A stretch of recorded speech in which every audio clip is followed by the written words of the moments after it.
BC రిజర్వేషన్ల కోసం ఆత్మ బలిదానం చేసుకున్న ఈశ్వరాచారి కుటుంబాన్ని పీసీసీ చీఫ్ మహేష్ కుమార్ గౌడ్ పరామర్శించారు.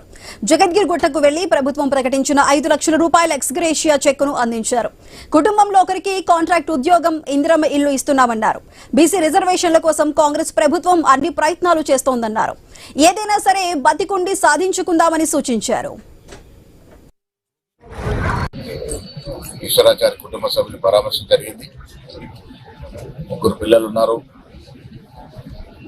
వారి భవిష్యత్తు కోసం అన్ని రకాల సహాయ సహకారాలు అందిస్తామనే మాట నేను, మంత్రివర్యులు, పెద్దలందరూ కూడా చెప్పడం జరిగింది.